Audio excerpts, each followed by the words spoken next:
Bienvenue dans Memento Mori, le podcast qui parle du présent en prenant la fin comme point de départ. Je m'appelle Raphaël Charrier, je suis pasteur à Grenoble. Et je m'appelle Mathieu Gérald, pasteur à Etup. On est tous les deux blogueurs sur le site toutpoursagloire.com. Comment ça va, Raph ? Ça va très bien, c'est super cool de faire ce podcast, je pense qu'on va bien se marrer. Parce que on a la joie d'accueillir un humoriste chrétien expatrié au Québec, qui avait courte manche, et maintenant on accueille Guillaume Bourrin. Salut les gars. Salut. Ça va mon pote ? Ça va très très bien, content d'être avec vous. Et effectivement, mon humour dépasse les frontières, il est connu internationalement. En Chine, mon nom est synonyme de coussin péteur. C'est ça. Donc Voilà. D'ailleurs, j'ai vu que dans le dernier épisode de Copy Comics, Gad Elmaleh t'avais copié, Guillaume. Ah, mais il fait que ça, et de toute sa carrière. Tu peux nous en dire un peu plus ? Toute sa carrière, et non mais je regarde pas ces bêtises, tu sais moi j'ai pas le temps, je fais une thèse de doctorat, mais toute sa carrière est basée sur la copie de mon attitude naturelle en fait. Tu vois. Tu l'as fait sur quoi la thèse de doctorat ? Sur l'utilisation de Facebook ? Sur l'utilisation de Facebook dans les AI, ouais, effectivement. La gestion des mèmes selon les AI. La gestion des mèmes selon les AI. On apprécie beaucoup tes one-man shows que tu fais chaque dimanche dans ton église. C'est ça. Voilà, il y en a qui prêchent et toi, t'as compris qu'il fallait divertir. Ça leur plaît beaucoup d'ailleurs. Juste de voir ma tronche, ils rigolent. Donc c'est vraiment bon. Vraiment bon, ça fait plaisir. C'est ça. Ça fait plaisir. Alors, plus sérieusement, on va essayer. Guillaume, t'es un ami, un cher ami. On a la joie de t'avoir avec nous. Tu es pasteur dans la ville de Montréal actuellement, mais tu es français. Absolument. Presque un titi parisien, un titi de Montreuil. Bah, on peut dire ça, ouais. Je suis un titi de la première couronne, on va dire ça. Voilà, c'est ça. Et donc, tu es marié à Élodie. Et oui. Tu es en même temps étudiant. Tu es en train de faire une thèse. Tu vas nous en parler dans un prochain épisode un peu plus. Mais voilà, et donc c'est enfin... Ah oui, tu es blogueur aussi, fondateur du Bon Combat. .com.fr Boncombat.fr. Ouais, voilà. Voilà, site sur lequel j'ai moi-même écrit pas mal d'articles avant d'avoir mon blog perso sur TPSG. Et c'est ça. Avant de passer en Ligue 1, t'as fait tes classes là-bas. Voilà, c'est ça. Mais c'était l'époque où Raph faisait encore de la théologie. Voilà, c'est ça. Et donc, merci. Non, mais c'est grâce à toi que j'ai mis le pied à l'étrier à écrire les premiers articles avec toi, tu vois. Et Mathieu a pris moins de risques. Il m'a recruté sur le mercato une fois que j'avais fait mes classes. Mais est-ce que c'est pas un cercle vertueux, parce qu'à la base c'est nous qui avons aussi beaucoup encouragé Guillaume à bloguer? C'est pas faux. Il faut savoir que moi j'ai commencé à bloguer parce que je partais aux États-Unis, je voulais garder un lien avec une petite communauté que j'avais à l'époque, et je voyais ce que faisait à l'époque NotreEglise.com. C'était à Matt et Steph qui étaient toujours je crois que c'était à l'IBG à l'époque, vous étiez encore à l'IBG dans ma mémoire. Ouais, c'est ça, ouais. Et j'ai commencé sur Tumblr à l'époque. Et après Raph m'a rejoint, on était un peu les deux contributeurs. Puis Raph, toi t'as fait une coupure à un moment donné, puis t'as rejoint Tout pour sa gloire ensuite. Yes. En fait, moi mon sentiment, c'est que Mathieu et Stéphane, ils t'ont recruté une fois que t'as pris des cours d'orthographe, quand ça allait mieux à ce niveau-là. Mais non, on a des correcteurs, mon gars. C'est ça. En fait, c'est ça le truc. C'est qu'il est venu parce qu'il y a des correcteurs. Et moi, j'avais pas le temps de corriger ces trucs. Chez nous, c'est une entreprise un peu amateur, tu vois. C'est comme nous, on a un peu plus cartel de Medellín, et vous êtes plus cartel de Cali, tu vois. Voilà. Mais voilà. C'était le Alain Bachung avec ta petite entreprise. C'est ça. Alain Bachung. Yes. Non, mais c'est presque un peu consanguin. Hein. De toute façon, le Bon Combat, Tout pour sa gloire, tout ça, on est vraiment des potes et on a fait des projets ensemble. On peut dire que c'est le règne des guignols quand même. Avec le terme de consanguinité, les gens commencent à comprendre pourquoi on est aussi bête, mais bon, voilà. Je pense c'est ça. T'as tout souligné ici. Ça aide un peu. En tout cas, c'est cool de faire. On va faire 2 épisodes ensemble. Tu seras avec nous encore la semaine prochaine pour un sujet un peu plus sérieux. Mais là, en fait, on s'est dit le sujet que je t'avais proposé et parce que tu es un spécialiste, on s'est dit mais pourquoi on parlerait pas d'humour, parce que c'est quelque chose. En fait, on aime rire. On est une bande de potes et en fait, voilà, on parle de théologie et on se fait des blagues. En gros, c'est ça, pour résumer l'histoire de notre vie. Et en fait, voilà, on s'est dit, mais je me disais que pour Memento Mori, par rapport à la question de la vision du monde et la place de l'humour dans nos vies, voilà, ça sera intéressant d'avoir un épisode sur le rire, sur l'humour, etc. Parce que, ouais, voilà, on peut se poser des questions sur quelle est la place de l'humour dans la Bible, pourquoi est-ce qu'on aime tant rire et tout ça. Vous avez pas fait un épisode là-dessus avec Coram Deo ? Si, avec Fred Bican, bien sûr. Avec Fred, hein. Sérieux ? Ouais. Bah, juste, ce que tu peux faire, c'est nous résumer l'épisode et puis on s'arrête là. Non, mais tu crois que je me souviens des épisodes qu'on a fait ? On les prépare pas, donc du coup, on s'en souvient pas. Donc je vais être. Ça y est, il a donné le secret. Voilà. Non, ce que je propose plutôt à vos auditeurs, c'est d'écouter Coram Deo avec Fred et puis d'écouter tous les Coram Deo. De toute façon, ça leur fera pas de mal. Ah oui. Alors oui, on n'a pas dit. Oui, t'as 2 podcasts aussi. T'as Que dit la Bible. C'est ça. Alors, Que dit la Bible, c'est hebdomadaire. Je réponds aux questions qu'on me pose sur le blog. C'est un peu ce que fait Florent Varac. En fait, Florent Varac a copié sur moi, pour le coup, il faut vraiment le dire. Et l'autre podcast, c'est avec Pascal Denot. En fait, Pascal avait son émission de radio à l'époque, qui était Parole d'évangile. Puis ça s'est arrêté pour des questions de timing. Et quand on a commencé à bosser ensemble, on a refait une émission de radio hebdo où on reçoit en réalité des amis sur des sujets précis, souvent un peu plus pointus. Enfin, ça dépend, mais voilà. Ça s'appelle Coram Deo et ça, c'est le mardi. Voilà. Et t'as entendu ce que j'avais expliqué à ton compère sur le nom de votre podcast, Coram Deo? Non, ça ne me rappelle rien. Que pour moi, quand j'entends Coram Deo, je pense à une publicité Axe. Ah bon? Parce que Coram Deo, c'est le déo pour le corps et pour l'âme. Tu vois, c'est ça. Corps, âme, voilà. Coram c'était Deo, c'était l'émission de Memento Mori sur l'humour. Raphaël Charrier, bonjour. C'est ça. Bienvenue au club. Un des humours les plus pourris du monde. La première question ça pour toi, Raph, ce sera l'humour est-il un don? Ouais, non. Ou peut-on l'humour, c'est un travail, mon gars. Construire. C'est le labeur. C'est que de l'acquis. C'est faire des blagues pourries et des blagues pourries et tu persévères. Et les gens ne rient pas, mais c'est pas grave. Toi, tu ris de toi-même. Ah non, il y a vraiment il y a une persévérance dans l'humour malgré l'opposition. Comme disait Spurgeon, souvent on lui reprochait à Spurgeon de blaguer depuis la chair parce qu'on oublie ça de Spurgeon, et il disait si vous aviez toutes les blagues que je garde pour moi, vous n'auriez rien trouvé à redire sur cette blague-ci. Vous voyez, donc c'est ça. Faut comprendre que en fait les gens qui font de l'humour sont capables du pire comme du meilleur, mais c'est dans le pire qu'ils sont le meilleur. Mais tout le monde ne le sait pas, tu vois. C'est un peu ça. Mais moi, des fois, j'arrive à faire rire ma femme. Une blague sur 40, tu vois, à peu près. C'est quand elle est fatiguée. Ouais, c'est quand elle est au bout. C'est qu'elle est vraiment au bout, elle est crevée, elle est. Voilà. Elle a bu un demi-verre de vin blanc et voilà, c'est bon, j'arrive à la faire rire, quoi. Tu vois, faut qu'il y ait plusieurs trucs. Voilà. Et c'est quoi, les gars, c'est quoi.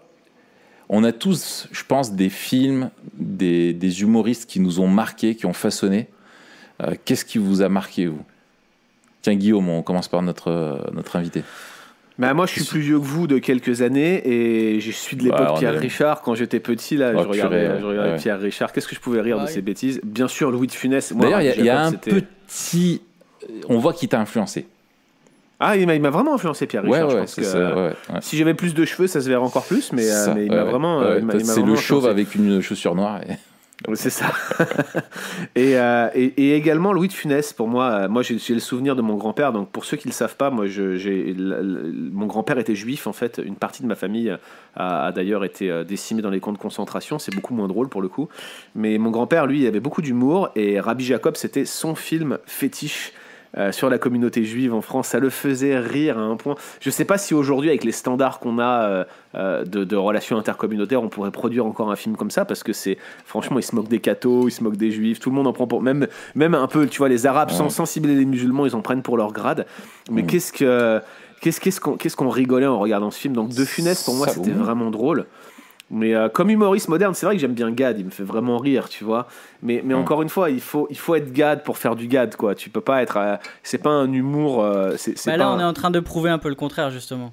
Que t'as pas besoin d'être Gad pour faire du Gad, parce qu'il pompe partout, quoi. Il pompe partout, c'est vrai, et d'ailleurs il est beaucoup accusé, mais il a sa façon de faire, il a sa petite touche personnelle. Il a un talent indéniable. Il est fort, il est très fort, tu vois, et il a ses intonations, Des fois, il dit des trucs qui sont même pas drôles en soi, mais c'est parce que lui, il le dit que c'est drôle, en fait. C'est ça, c'est comme Mathieu. Ouais.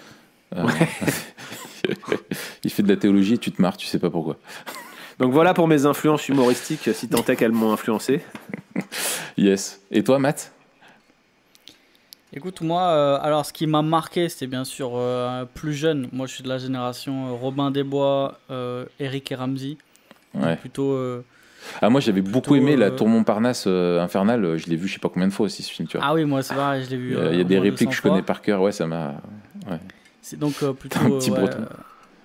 Un peu absurde, quoi. Et puis aujourd'hui, le genre de truc qui me fait rire, c'est des mecs comme Haroun. Ouais, on avait fait un épisode sur Haroun. On avait fait un épisode là-dessus. Et puis un autre mec, je me rappelle plus comment il s'appelle. Il est très très très bon. C'est un mec avec un chapeau et une guitare. Je sais pas si vous l'avez déjà vu. Un chapeau. Popek, c'est Popek. Non, non. Tu reviens loin là. Un chapeau et une guitare. Attends, je vais le retrouver. Dis-nous les tiens, Raph. Alors moi, vraiment, de loin, ceux qui m'ont le plus impacté, c'est les Inconnus. J'aurais dû les citer. Les Inconnus, c'est pleinement notre génération quand on était gamin, les trois frères et puis tous les spectacles et tout. Puis même souvent on se vanne avec les Inconnus, on se fait plein de références et tout. C'est souple et solide à la fois. Voilà, exactement. Il y a tellement de les Inconnus vraiment. Ça a été vraiment le truc qui m'a trop plu. J'ai beaucoup aimé aussi, il y a des films comme effectivement les trois frères, Les Visiteurs, La Cité de la Peur. Ace Ventura, elle est nulle aussi. Voilà. Elle est nulle, c'est vraiment drôle. Mais pas tout, mais il y avait des trucs. Non, La Cité de la Peur, tu vois, je l'avais vu, je sais pas combien de fois. C'est les répliques. C'est très bon, c'est culte. C'est des trucs cultes comme ça qui sont. Les Visiteurs aussi. Les Visiteurs, c'est phénoménal ce film. Mais je vous en prie, monsieur n'est pas une tapette géante, monsieur est commissaire de police. C'est ça. T'as des trucs. Voilà. Et du coup, ça m'a. Coluche aussi, beaucoup Coluche. J'ai vraiment trop aimé et j'écoutais avec des potes, on était le soir dans nos bagnoles posés sur des parkings et tout, et puis on en avait marre de la musique. C'est ce que j'expliquais moi en dehors du rap, au bout d'un moment la musique et tout ça, enfin bref, et du coup en fait on se faisait j'avais sur CD les intégrales de Coluche et on écoutait l'intégrale de Coluche et on était pliés de rire quoi. Ce mec était juste trop fort. Donc j'ai retrouvé le mec. Vas-y. C'est Redouane Arjan. Pas du tout. Okay. Redouane Arjan. Franchement, maté, je pense. Mets un lien pour l'article. Ouais, on mettra un lien. Ouais. Il est très fort. C'est un peu le même style. C'est tout en retenue. Ouais. Le mec, il parle pas beaucoup, il fait beaucoup rire. Il est très fort. Il y a aussi Kaamelott, moi. Oui. Kaamelott, les gars, vous avez le temps de regarder des trucs, vous, je sais pas que c'est bon là. Non, mais ça, c'est l'époque, mon gars, Kaamelott. C'était 2005, 2006, truc comme ça. Moi, j'étais pas au Seigneur. Moi, je sais pas où j'étais à ce moment-là, mais j'ai pas regardé Kaamelott, moi. Ah ouais. T'as raté ta vie, mon gars, je peux te le dire. Non, mais je comprends. Ouais. Moi, à cette époque-là, j'étais en train de travailler très dur pour faire. Mais peut-être que, il y avait pas Facebook à l'époque. Peut-être si c'était Facebook, t'aurais vu, non? Non, j'étais fondamentaliste à l'époque. J'avais pas Facebook, je regardais pas Kaamelott, j'avais pas de télé, Et on devrait faire une autre émission avec toi, du fondamentalisme au laxisme. Ah ouais, non, mais j'aimerais bien. Ouais. J'aimerais bien faire cette émission avec vous. Hein. J'aimerais bien vous montrer comment je suis devenu antinomien. C'est Semper. C'est Pascal qui va être content. C'est Semper Laxisiosma, tu vois, que tu préfères un truc comme ça, tu vois. C'est ça. Pour les auditeurs de Memento Mori et ceux qui éventuellement des fois écouteraient les trucs qu'on fait sur le Bon Combat, tout ce que je dis depuis le début, je suis en train de rigoler, c'est ironique. Ne le croyez pas sur parole, ce n'est pas littéral, n'est-ce pas? On fait les guignols là depuis tout à l'heure. Hein. Ouais. Mais tu sais qu'on avait fait un épisode de Poisson d'avril et en fait. Et les gens n'ont pas compris. Ouais, les gens n'ont pas compris. Ouais.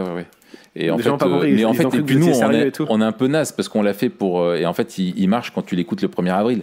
Mais quand tu l'écoutes, tu fais pas gaffe à la date de l'enregistrement, tu te dis ces mecs ils sont tarés quoi. Ils font un débat théologique entre Burger King et McDo, ils font trop loin quoi. Ça me rappelle un incident avec une personne que nous ne citerons pas sur les ondes, pourvu qu'il n'écoute pas, qui avait écrit un article extrêmement sérieux pour un mouvement d'église dans lequel il citait pour appui de sa thèse un article de Babylon Bee. C'était assez drôle. C'était vraiment drôle. Et c'était le mec qui balance. C'était l'article où il avait dit où Babylon Bee disait les charismatiques ont sorti une Bible avec une série de pages blanches à la fin pour des révélations spéciales et le gars il parlait de ça, il dit il faut d'ailleurs rejeter scandaleusement l'idée de créer une Bible avec des pages blanches pour une révélation spéciale comme certains mouvements charismatiques aux États-Unis l'ont fait et tout, alors que c'était une blague de type le Gorafi, tu vois. Ouais c'est ça. Babylon Bee, c'était le Gorafi chrétien quoi.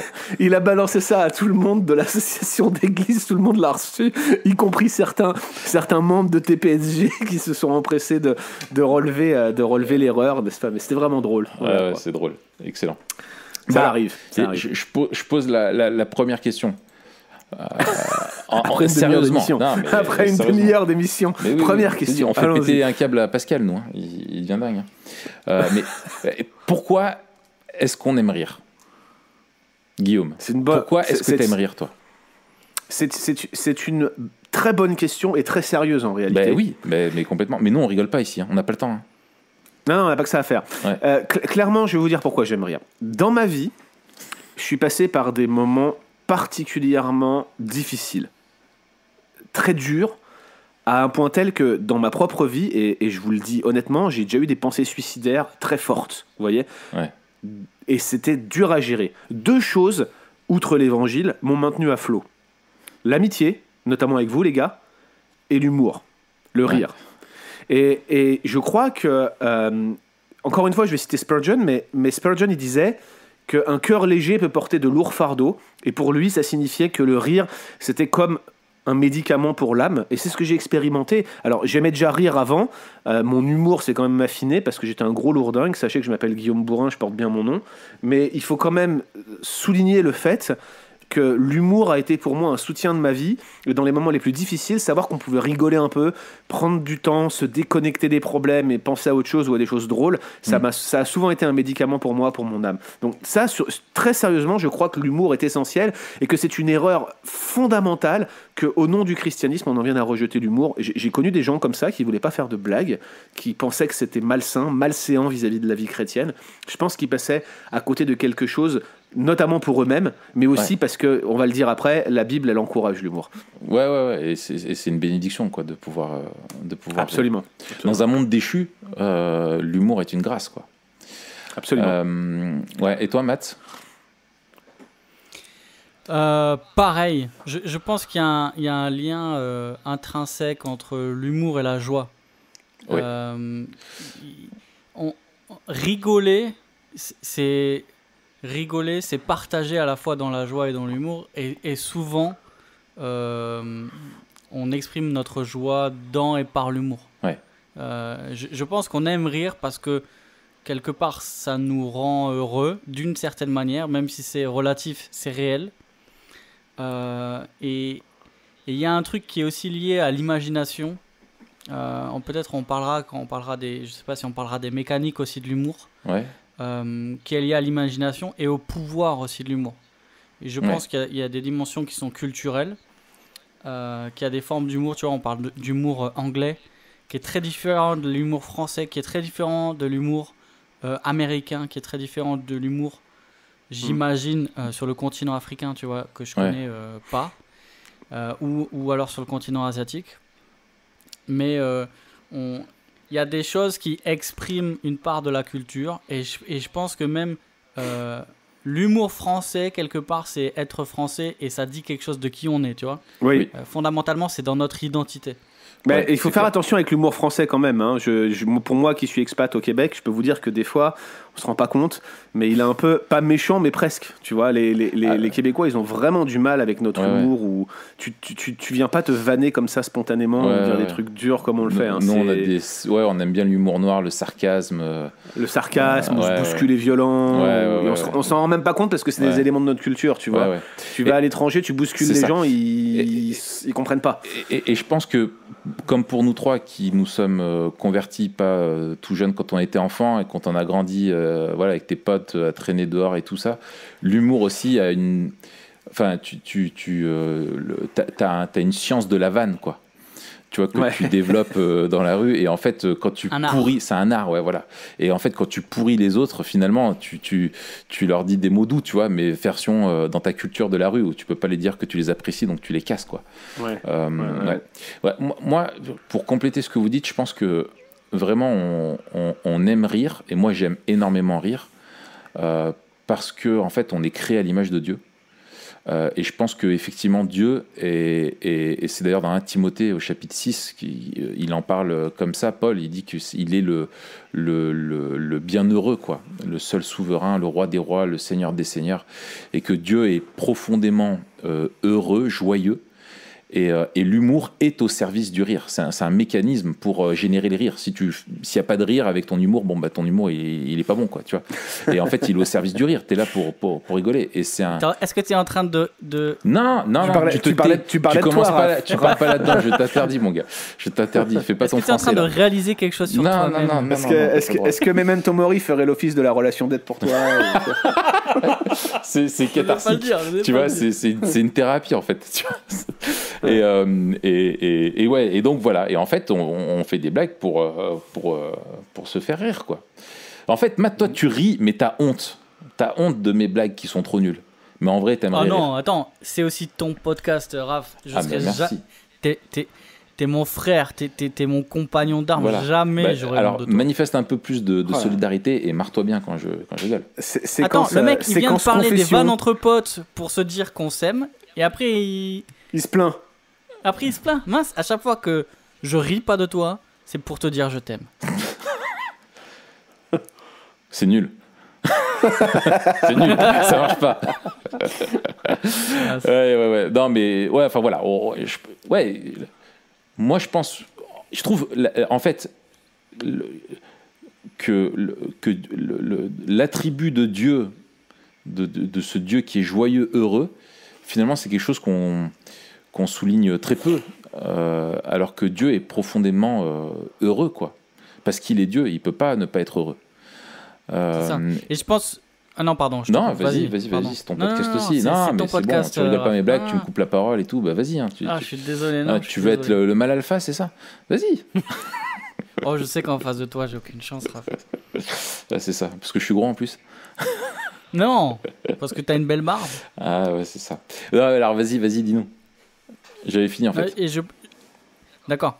Et je pense, tu vois, souvent il y a des objections qui viennent, surtout quand on parle du lien entre joie et humour, entre humour et caractère de Dieu. On va en parler de la place de l'humour dans la Bible. Et dans la troisième partie, je pense qu'il faudra aussi réfléchir au rapport entre humour et mensonge aussi. Ouais. Parce que souvent, et surtout ce qui est dit par rapport à l'humour français, j'ai l'impression l'humour français est très ironique. Ouais. Et on reproche parfois à l'ironie. Moi, je suis très ironique. Ouais. J'essaie de faire gaffe, mais... On t'appelle Iron Man, d'ailleurs. Tu vois, il a rigolé un peu. Et Guillaume, il a osé le lâcher, tu vois. Merci. Il se passe quoi sur Facebook, Guillaume? Je sais pas, non, j'étais en train de regarder Twitter, là. Le mec, il est juste scandaleux, tu sais. Ah, il est magnifique. Non, et c'est ça. Il a une part très féminine, Guillaume. C'est qu'il fait 4 trucs en même temps. C'est ça. Mais il arrive bien à le faire. Ouais, c'est ça. Mais à vrai dire, les gars, moi aussi, hein, j'ai beaucoup, j'ai lu l'article de Raph sur ce qu'il a écrit récemment sur la question du transgenre et tout le reste, et moi je me suis rendu compte que moi aussi. Là, c'est l'épisode sur l'humour, par contre. Non, je sais, mais moi je me suis rendu compte que moi aussi j'étais un homme prisonnier dans un corps de femme, et puis après je suis né.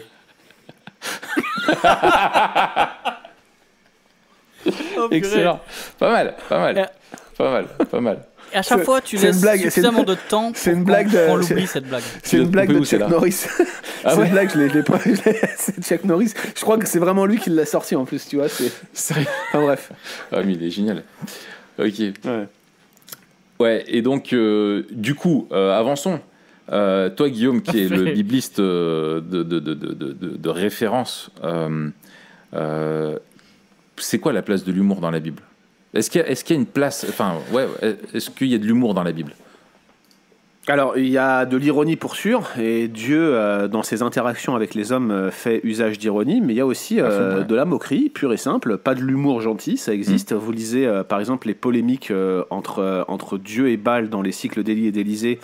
Vous regardez notamment 1 Roi 18 où vous avez Yahweh qui se confronte à Baal sur le mont Carmel. Vous avez les 800-900 prophètes de Baal là, qui déboulent, enfin 450 puisque c'est qu'une partie des prophètes qui viennent. Et puis en face vous avez Élie qui est tout seul. Vous regardez un moment où toute la journée, les prophètes de Baal essayent d'obtenir la réponse par le feu, parce que Baal est le dieu de la foudre, n'est-ce pas? Donc ils essaient de faire tomber le feu du ciel sur l'offrande, c'était ça un peu le test. Et à la moitié de la journée, qu'est-ce qu'il fait? Il dit, ils se foutent de leur tronche, pour être poli, ils se moquent d'eux, ils disent, mais où il est votre Baal? Est-ce qu'il est parti pêcher? Est-ce qu'il est parti manger un camembert? Enfin, vous voyez, je paraphrase ici, mais est-ce qu'il est leur occupé? dit pas, est-ce qu'il est en train de faire caca? Non, il leur dit, est-ce qu'il voyage? Et probablement ici, il y a une référence à l'idée que Baal était spécialiste des voyages astraux. On le retrouve dans certains textes de la littérature ougaritique, pas dans le cycle de Baal, mais en dehors, où Baal probablement était un dieu qui voyageait, et donc qu'est-ce qu'il fait? Élie, il reprend ses motifs qu'il devait connaître de l'époque, et il se fout de leur tronche en disant, alors, il est où votre pseudo-dieu là? Il serait en train de voyager, comme c'est écrit dans votre bouquin? En tout cas, il vous répond pas, tu vois. Et il les tourne en dérision, donc c'est pas vraiment gentil. C'est pas de l'humour gentil, mais c'est de la polémique, et il utilise une forme d'humour, une forme de moquerie qui indéniablement reflète une volonté pour lui de tourner en ridicule, et il le fait de manière humoristique. Et vous voyez, des fois... c'est un gros instrument de com', l'humour. C'est un gros instrument de com', c'est ouais. Puissant. Un gros instrument de com', ouais. Donc ça, on le voit ici, mais il y a d'autres choses. On a par exemple des jeux de mots. Typiquement, vous avez dans Jérémie, alors je pense qu'il faudrait que je retrouve la référence, mais je crois que c'est Jérémie 1, 11 et 12, vous vérifierez, mais il y a l'idée dans Jérémie 1, 11 et 12 que Dieu donne une vision à Jérémie, il lui dit, que vois-tu Jérémie? Et Jérémie il répond, je vois une branche d'amandier, et l'Éternel me dit, tu as bien vu, car je veille sur ma parole pour l'exécuter. Et là vous avez le lecteur français de la Bible hébraïque, il regarde ça et dit, hein, qu'est-ce que ça veut dire? Et en fait, c'est un jeu de mots. La branche d'amandier, c'est shoked en hébreu, et le verbe veiller en hébreu, c'est shakad, ok? Donc en gros, il dit, que vois-tu, Jérémie? Je vois une shoked. Et Yahweh lui répond, tu as bien vu, car je shakad sur ma parole pour l'exécuter. Si vous captez pas le jeu de mots, vous captez pas ce que Dieu est en train de faire ici. Il fait un jeu de mots pour dire, en gros, par un rapprochement de sonorité, de son à l'intérieur des syllabes du mot, il fait un jeu de mots dessus et il transmet un message sur le fait qu'il veille sur sa parole. Comment il fait? Il montre une branche d'amandier. Le lien entre la branche d'amandier et sa parole, un jeu de mots, vous voyez. Et il y en a d'autres. C'est comme Jésus avec Pierre. Tu es Pierre, et sur cette pierre, je bâtirai mon église. Ouais, je sais pas si réellement ici on peut réellement parler ici de jeu de mots. Enfin, vous savez que c'est débattu, mais il y a probablement l'idée d'établir Pierre comme le roc. Enfin, bref, il y a une question derrière. Mais dans la sonorité, en tout cas, ça se ressemble vachement, quoi. Ça se ressemble vachement. Mais vous avez aussi dans Ecclésiaste 7, vous savez la phrase qui dit, mieux vaut écouter les reproches d'un sage qu'être un homme à écouter la chanson des gens stupides, comme les épines qui crépitent sous la marmite, tel est le rire des gens stupides. Quel est le rapport entre les épines et la marmite et le rire des gens stupides? Eh bien, la chanson des gens stupides, c'est shir, les épines c'est sirim, et ce qui crépite sous la marmite, le mot marmite c'est sir. Donc il y a un jeu sur le radical sir-shir, vous voyez. Il y a un jeu de mots là encore, que si vous n'allez pas regarder ce qui se passe dans l'original, vous allez passer à côté. Nos traductions passent à côté de ces jeux de mots, mais pour les premiers lecteurs, c'était à la fois une manière d'être titillé dans leur esprit par rapport à la subtilité de la langue, mais aussi un moyen mnémotechnique pour se souvenir des versets. Donc l'humour, l'ironie, voire même la moquerie sont des instruments utilisés dans l'arsenal divin pour communiquer des messages. Tu veux dire que l'auteur de l'Ecclésiaste faisait du PNL? Il faisait du PNL, c'est ça, il faisait de la paronomase. Il jouait sur les syllabes, sur la répétition de consonnes, et c'est ce qui m'a frappé quand j'ai écouté les premières fois PNL. Bien avec ça. Mais la première fois que j'ai écouté PNL, ce qui m'a frappé, je me suis dit, mais ces mecs font de la poésie, typiquement de la poésie de type hébraïque ou de type Proche-Orient ancien, en n'utilisant pas la fin des mots pour faire des répétitions, mais plutôt en répétant des consonnes ou en jouant sur les allitérations ou en faisant de la paronomase. Typiquement, ils utilisent une forme de poésie qui n'est pas si nouvelle que ça, qui est ancienne, mais c'est pas si... Bon, on aime ou on n'aime pas, mais c'est pas si stupide la manière dont ils viennent gober des syllabes ou ils les mettent en forme. Mais d'ailleurs, je crois qu'ils sont en train de finir leur thèse sur l'usage de la paronomase dans les traités de vassalité du Proche-Orient ancien. Absolument. Ils étudient à la faculté Jean Calvin. Ils n'ont pas de cheveux et une moustache, c'est bien connu. Et moi, je suis en train de geeker en ce moment Esther, parce qu'on fait une série dessus. Et je vois à quel point dans le livre, l'ironie, le sarcasme, toute la satire que tu as dedans, dans la façon de présenter l'Empire babylonien et toute sa complexité et cette usine à gaz, et Dieu qui finalement va les confondre par un tonton et sa nièce qui sont même défaillants et qui sont pas des gens forcément les plus vertueux, etc. Je trouve que du bled. un tonton du bled, tout à fait, mais que Dieu tourne en dérision. Je trouve aussi Jésus, l'absurde.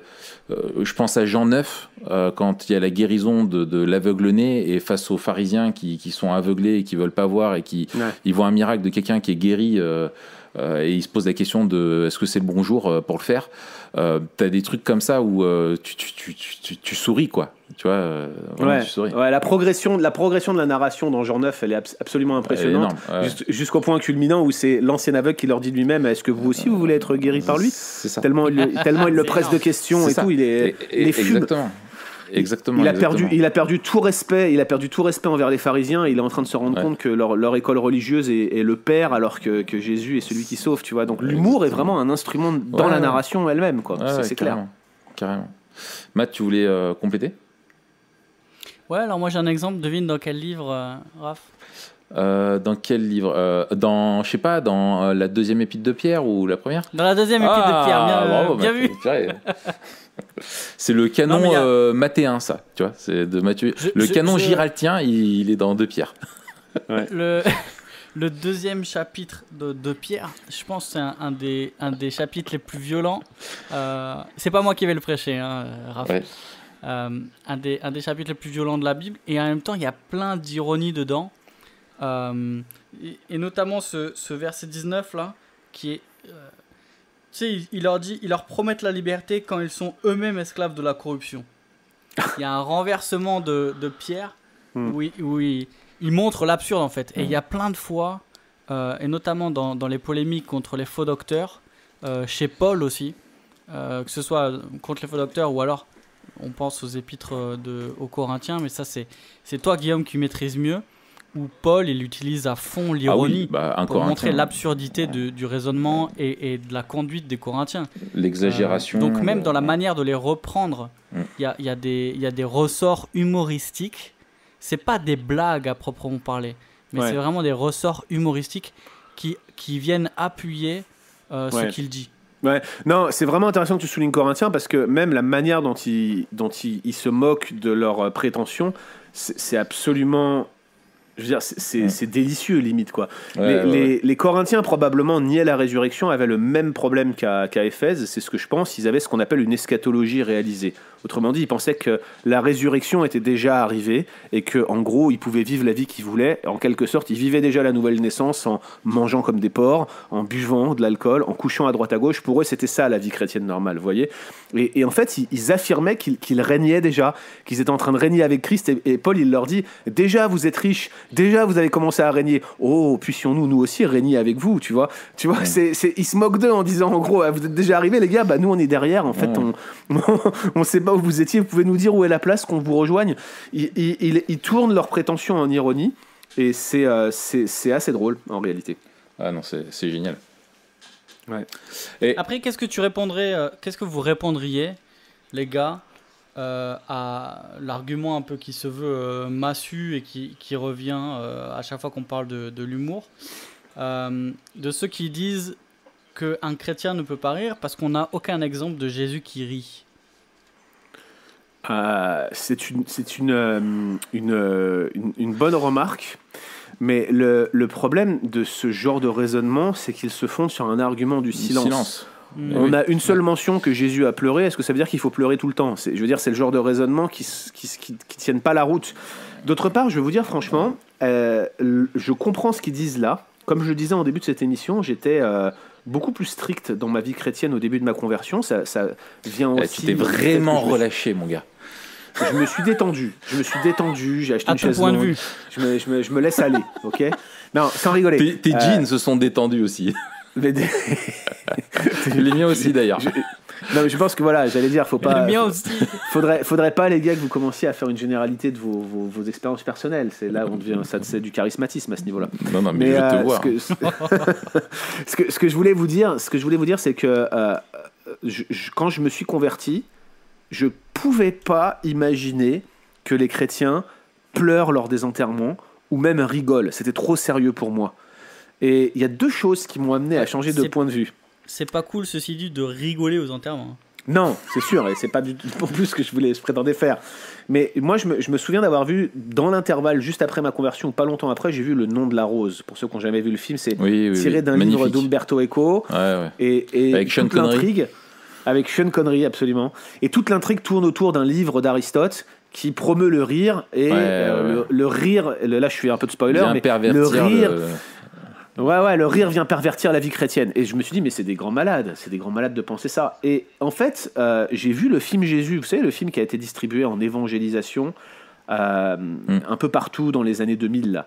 Et quand j'ai vu ce film-là, il présentait Jésus qui avait des enfants qui venaient à lui, puis qui leur souriait, puis qui il rigolait avec les gens, il s'entendait bien avec eux, il mettait une belle atmosphère, tout ça dans un respect profond et dans l'amour. J'avais jamais pu imaginer que Jésus puisse sourire. Dans ma vision des choses, c'était pas possible. Jésus était trop sérieux. Mais c'est dingue. Comment on peut imaginer que Jésus pouvait dégager l'amour, la paix, la relation avec ses parents telle qu'il l'aimait, sans avoir souri ou rigolé avec eux. Ça me paraît maintenant tellement incroyable que j'ai pu penser comme ça. Mais pourtant, je comprends que des chrétiens s'imaginent que c'est comme ça que ça marche. Puis s'il est le nouvel Adam et qu'il a obéi parfaitement à Dieu, il a connu...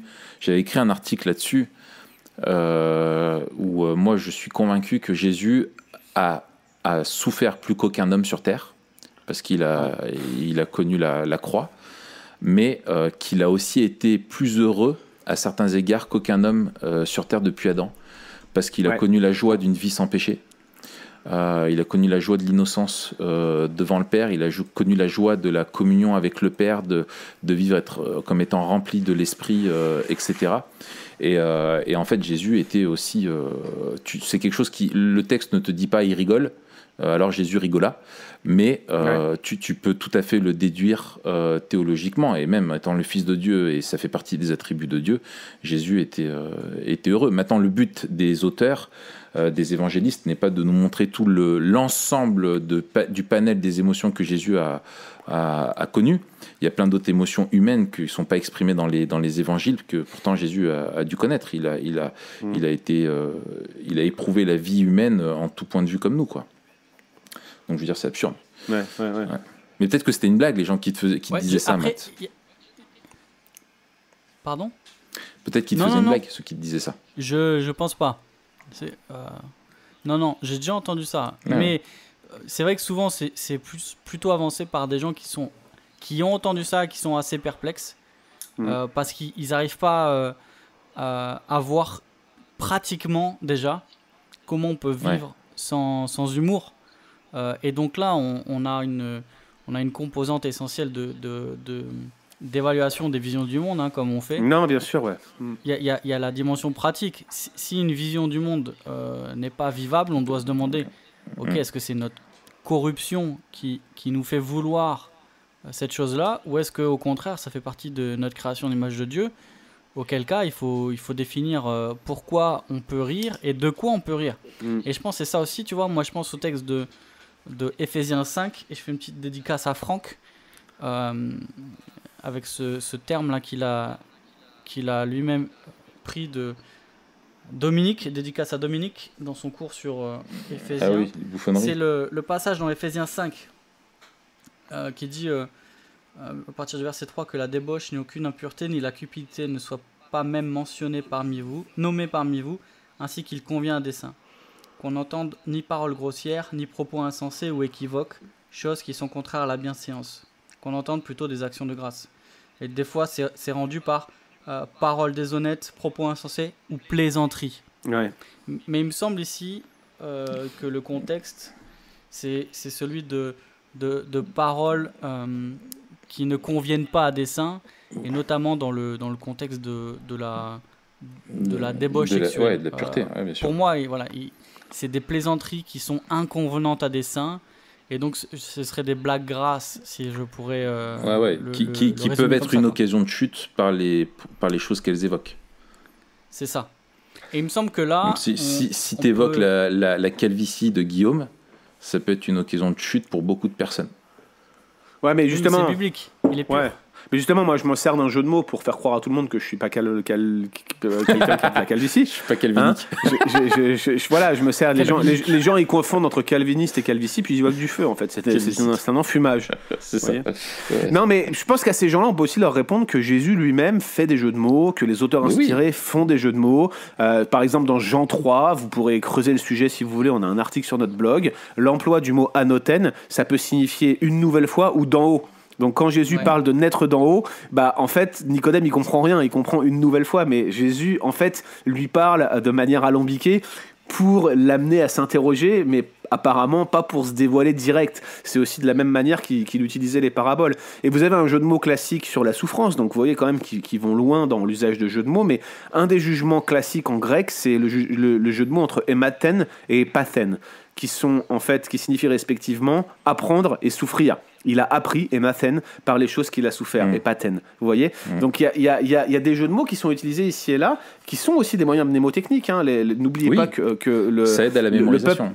C'est ça, le peuple du Nouveau Testament et le peuple de l'Ancien Testament n'étaient pas tous des gens lettrés, ils vivaient dans une culture orale écrite, et ils devaient retenir des sections importantes des Écritures, et ces procédés mnémotechniques les aidaient à se souvenir de la même manière que vous apprenez plus facilement une chanson qu'un texte d'une narration ou je ne sais quoi. Tout à fait. Excellent. Alors, du coup, moi, je vous propose qu'on avance.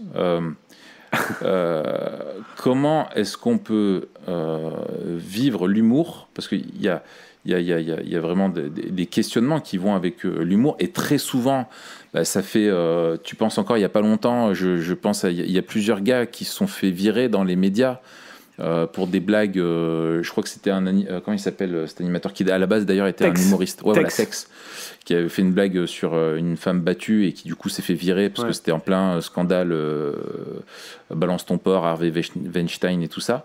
Comment est-ce qu'on peut vivre l'humour qui soit à la gloire de Dieu ? Quels peuvent être les travers ? Moi je commence, je me permets d'être impoli. C'est ton podcast. Ouais, c'est pas faux.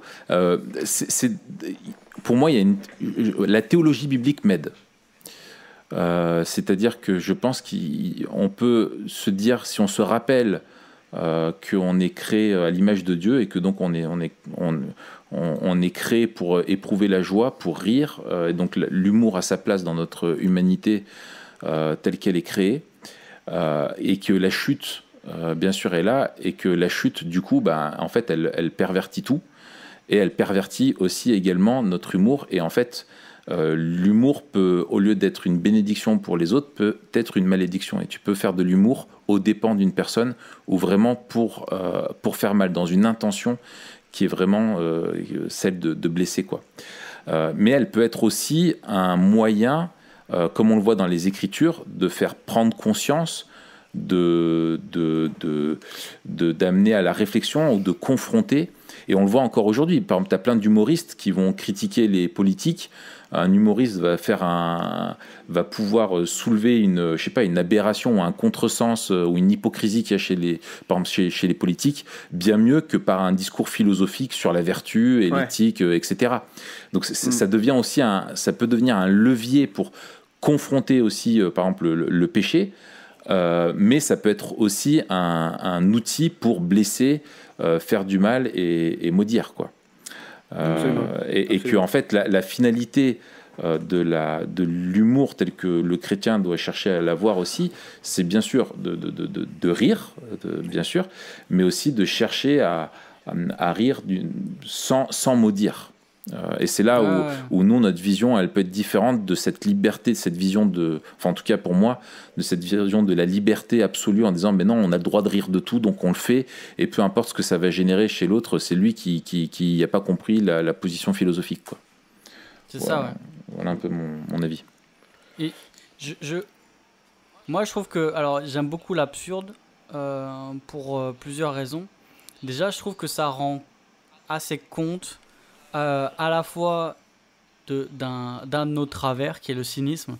Je trouve qu'en tant qu'homme déchu, on est particulièrement enclin au cynisme, peut-être encore plus en France, je sais pas. Et en même temps, ça rend bien compte de la vanité de la vie. L'absurde montre avec force que la vie ne peut pas nous apporter ce qu'elle nous promet ou ce qu'on recherche. Et en même temps, elle jette un regard sur ce qui devrait être. Et l'absurde ouvre à quelque chose qui veut surmonter l'impasse dans laquelle l'homme se trouve. Et il me semble que l'humour peut montrer à la fois l'impasse de l'homme et le besoin de quelque chose pour le surmonter. Et je pense que l'absurde, à un moment donné, vient comme une réponse qui est insatisfaisante, mais qui nous permet de tenir face à la vie qui est vanité, ou alors à la vie qui est dure, comme tu disais tout à l'heure, Guillaume. Il n'y a pas que le fait de rire de joie qui nous permet de tenir, il y a le fait aussi de tourner la vie en dérision. Et ça nous permet de tenir un temps, mais c'est aussi une impasse, et c'est aussi une vanité. Et c'est aussi une fuite. Ça peut être aussi une fuite. C'est ça, c'est une fuite. Mais c'est aussi à la fois un outil puissant pour nous, à mon avis, chrétiens, de présenter l'alternative, la seule alternative, la seule voie, qui est celle de Christ. C'est ça, c'est un levier apologétique, en fait, l'humour. Absolument. Moi, je pense que ça l'est, mais encore une fois, il faut que ça soit culturellement acceptable. Il y a des choses sur lesquelles on peut rigoler, des choses sur lesquelles on peut plus. C'est parfois frustrant. Moi, je vous cache pas que je suis profondément saoulé par toutes les controverses autour du racisme actuellement. Il fut un temps où on pouvait rigoler un peu de toutes les spécificités culturelles, comme on se moquait de tout le monde comme on faisait une blague sur les Belges. Aujourd'hui, c'est plus la peine de faire une blague sur les personnes qui sont d'Afrique subsaharienne ou des Antilles, c'est mort, vous pouvez plus le faire. Les inconnus, ça a dû être les derniers à le faire. Vous faites ce qu'ont fait les inconnus à l'époque, là, ça passerait plus. J'ai vu d'ailleurs récemment un reportage sur Arte où il reprenait certains des sketchs des inconnus et il discutait avec les inconnus d'aujourd'hui sur certains des sketchs qu'ils ont fait et comment ça serait inacceptable dans la société actuelle. Ils avaient fait un sketch qui s'appelait Nicolas Culot et c'était sur ils se moquaient de Nicolas Hulot du temps où il faisait Ushuaïa, d'accord. Et donc Ushuaïa c'était Ushuaïa, c'était l'émission où Nicolas Hulot, avant d'être ministre, il allait dans des trucs genre le Marais Poitevin et tout, puis il était suivi par des caméras, puis il faisait des trucs un peu cascade, un peu, tu vois, challenge, un peu. Il se mettait en scène à fond. C'est ça. Un peu notre Bear Grylls. Et les gens en régie lui disaient tu peux le faire, Nicolas, allez, on t'encourage, machin et tout. Et eux, ils se sont moqués de ça, ils ont tourné ça en dérision. Donc le Nicolas Culot, il va à Barbès, donc dans un quartier fortement immigré, nord-africain. Et il monte sur la chaise. Il court, et puis pendant qu'il court, ils disent ouais, je veux le faire. Et les gens lui répondaient tu peux le faire.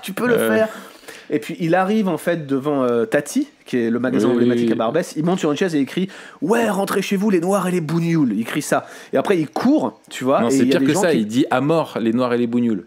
À mort, il dit. Ouais, je crois qu'il dit ça. Non, je crois qu'il dit rentrez chez vous. Enfin, peu importe ce qu'il dit, peu importe ce qu'il dit. Et puis t'as des gens qui le courent, c'est tout. Puis donc ils expliquent que jamais ils ont prononcé cette phrase devant Tati, ils ont coupé au montage et puis ils ont rajouté le son, tu vois. Il est juste monté sur une chaise et donc il raconte ça et en fait ils lui disent mais vous pourriez jamais refaire un sketch comme ça aujourd'hui. Et ils répondent bah non, on pourrait plus le faire, ça passerait pas. Alors qu'au fond, ils se moquaient pas des Noirs et des Arabes à ce moment-là, ni des gens de couleur. En fait, ils se moquaient des racistes et de leurs prétentions. C'était ça qui tournait en dérision. Il fallait le comprendre dans le contexte. Mais aujourd'hui, vous pouvez plus faire ça. Et vous avez des communautés entières qui réagissent dès qu'il y a le moindre humour qui leur paraît déplacé. En ce moment, ceux qui sont en fer de lance, c'est la communauté asiatique. Ils veulent absolument... Et je comprends ça, si vous voulez. Ils veulent absolument pas être tournés en dérision, être vus comme... être stigmatisés. Et ça se comprend.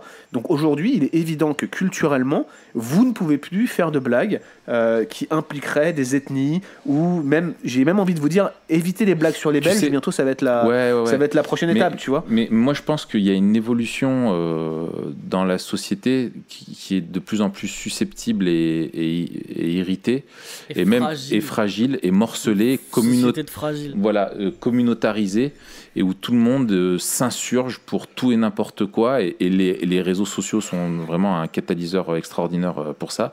Et aujourd'hui, publiquement, tu peux avoir des milliers de personnes qui vont te dire que tu es un raciste sur ton Twitter. si tu as fait une blague, tu vois, voilà, alors que tu n'avais peut-être pas cette intention-là. Et du coup, les gens n'osent plus du tout, et il y a une évolution. Et parce qu'il y a aussi vraiment cette... il y a eu des dérapages. Il ne faut pas dire qu'il n'y a pas de dérapage dans l'humour. Il y a eu des dérapages il y en a vraiment qui sont indéniables. Ouais, ou simplement où c'est juste de très mauvais goût, tu vois. Mais on transpose aussi des... J'avais lu un truc sur la question, tu sais, des blackface. Ouais. Où en France, maintenant, tu as des gens qui s'insurgent contre ça, alors que c'est un truc à la base qui est typiquement américain. Et qui en France n'a pas du tout la même connotation. Enfin bref, voilà, il y a une hystérisation, mais aussi comme rire de soi, quoi. Je veux dire, c'est avant tout quand on te vanne ou quand on, voilà, tu vois, de savoir un petit peu avoir du deuxième degré sur soi, c'est important aussi, quoi. Mais dans l'espace public, je suis d'accord. Tout est tellement politisé que voilà, le moindre truc là, on va tirer dessus à boulet rouge. Mais en vrai, dans l'espace privé, on peut toujours faire des blagues. Ça ne veut pas dire qu'on devrait toutes les faire. Oui. Et je pense que les mecs qui sont choqués, c'est ceux qui n'ont pas d'amis noirs ou arabes, en vrai. Parce que quand tu as grandi... moi, dans mon église à Bordeaux, beaucoup de frères et sœurs, la majorité des frères et sœurs étaient d'origine africaine et nord-africaine. Bah, on se vannait dans tous les sens. Ouais. Tu peux le faire. Ça fait partie de notre culture. Tu peux le faire avec tes amis. Tu peux le faire avec tes amis, mais ça passe plus au niveau social. Ça passe plus. C'est les seuls qui peuvent le faire, c'est Jamel Debbouze, Gad Elmaleh, des gens qui sont eux-mêmes nord-africains. Tu vois. C'est communautarisé. Si tu n'es pas partie du groupe, tu peux pas le faire. Et après, je dis pas que, tu vois, moi, alors, je sais que j'ai le regard aussi de 2019, etc. Mais des sketchs qui sont décriés aujourd'hui, c'est vrai que ça met mal à l'aise. Tu vois, le sketch de Michel Leb, là. Ouais. Je trouve... même à l'époque. Oui. Même à l'époque, c'est limite. Ils pouvaient le faire parce que le climat le permettait, mais c'était... Mais oui. C'est limite. Non, mais déjà là-bas, tu vois. Il faut pas tomber dans le piège passiste en se disant avant on pouvait, c'était bien. Aujourd'hui on peut plus, c'est mal. Avant on pouvait, oui, mais tout n'était pas bien. Aujourd'hui on peut pas, tout n'est pas bien. Et c'est bien qu'on le dise. Et t'as des gars, effectivement. Moi je pense à un gars comme Laurent Gérard. Ou des fois Canteloup, voilà, où tu vois les gars, mais pareil, t'as un mauvais goût. Même moi, tout l'humour qui est dans un but simplement vraiment de faire mal pour faire mal, me dérange profondément parce qu'on est appelé à aimer notre prochain. Tu peux rire de lui, Inter. Voilà, et tu peux rire de lui, mais pas dans l'intention. Quand tu fais une vanne, bah là, même entre nous, on se fait des vannes ou des trucs comme ça, c'est parce que tu sais que ça va faire rire l'autre. Aussi de lui-même, tu vois, et c'est un jeu. On est dans le domaine du jeu, pas dans le domaine de la guerre, quoi. C'est pas pareil. Ouais. À manier avec précaution, il faut que ça soit culturellement acceptable, définitivement. Ouais. Et à Manille, il faut beaucoup de précaution quand tu fais de l'humour. Ah ouais, pourquoi ? Parce que c'est à manier avec précaution. À Manille et avec précaution. À manier et avec précaution, tout à fait. C'est ça. Ouais. Effectivement, je trouve que Raph, c'est une très bonne guideline sur les limites. C'est-à-dire, est-ce que ce que je dis va se faire d'une part aux dépens de l'autre et parce qu'en fait, ce qui craint, c'est quand tu es dans un groupe, tu charges quelqu'un, tu sais que ça va le faire mal et que ça va faire rire les autres. Tout à fait. Et les écritures aussi, si tu penses rien qu'au psaume 1, dénonce le mauvais usage de l'humour, et donc qui est la moquerie. Et c'est là où nous, on ne peut pas déconnecter, là où le monde veut déconnecter la loi morale de la philosophie de la liberté et de un peu existentialiste, quoi. Et ben nous, on dit qu'on n'est pas dans un monde qui est morcelé et que tout est moral, que tu le veuilles ou non. Et donc dans ta façon de rire, oui, tu peux rire, mais l'intention est hyper importante, le contexte dans lequel tu es aussi est hyper important, la fragilité de la personne que tu as en face de toi également, et ça c'est des choses qu'on veut prendre en compte, mais on peut rire de tous les sujets pour les différentes choses dont on a parlé. Et moi je repense à à plein de blagues qu'il y avait des blagues avec un humour noir. Tu vois, où il y a des choses, moi je sais que j'aime beaucoup l'humour noir à la base. Pourquoi ? Parce que l'humour noir te met au visage des réalités que tu veux pas voir d'habitude. Et c'est ça que je trouve aussi intéressant et assez confrontatif, quoi. Donc voilà. Ouais. Bon, on a fait pas mal. Est-ce que vous voulez rajouter quelque chose, les gars ? Non. Ok, bah c'est génial. Donc, il y a une grosse ambiance ici. On se marre. Qu'est-ce qu'on se marre ? Excellent. On s'éclate. Yes. Eh ben, on va en rester là. Guillaume, on se réjouit de te retrouver la semaine prochaine. Ouais, enfin un sujet comme sérieux. Pascal, tu vas faire encore un aller-retour. Voilà, un sujet sérieux. C'est toi qui vas parler. Ça va être un podcast où tu vas pouvoir endormir nos auditeurs confortablement avec un sujet de geek. Ça va leur changer un peu de trucs un peu plus denses là. C'est ça, tu vas leur amener de la matière, ils en ont besoin chez nous. Je propose qu'on en reste là. Mathieu, je te laisse le mot de la conclusion. Ouais, donc c'est un mec qui rentre dans un café et plouf. C'est comme l'histoire de Paf le chien, ton truc là. Oh non, j'y ai pensé, mais je me suis dit non. Non, Paf le chien, c'est de mauvais goût, ça serait culturellement inacceptable. T'aurais tous les gens de l'église des tubes qui adhèrent à la SPA là, qui auraient crisé sur les réseaux sociaux, ça aurait été. Paf le chien, c'est vraiment pas vegan. Ouais, c'est pas vegan, ouais. C'est ça. Alors que Quick la salade, ouais, c'est vegan. C'est plus vegan. Est-ce que vous êtes au courant du post Facebook qui m'a valu encore des critiques récemment ? Je peux vous le lire. J'ai posté sur Facebook la chose suivante. Ça va être le plus simple, c'est que je vous le lise. Qu'est-ce que t'as mis encore comme bêtise ? Bah, je me suis fait dénoncer comme un stigmatiseur, mais j'ai quand même 200 personnes qui ont liké le post, donc ça leur a plu. Laissez-moi vous le dire. C'est un peu de tension à cause du Skype, excusez-moi. Je leur ai dit, message à tous mes amis végans. J'ai tué cette vache parce que je la voyais en train de manger votre nourriture. Il n'y a pas de quoi. Donc il y a des gens qui n'étaient pas contents que j'ai écrit ça. Voilà.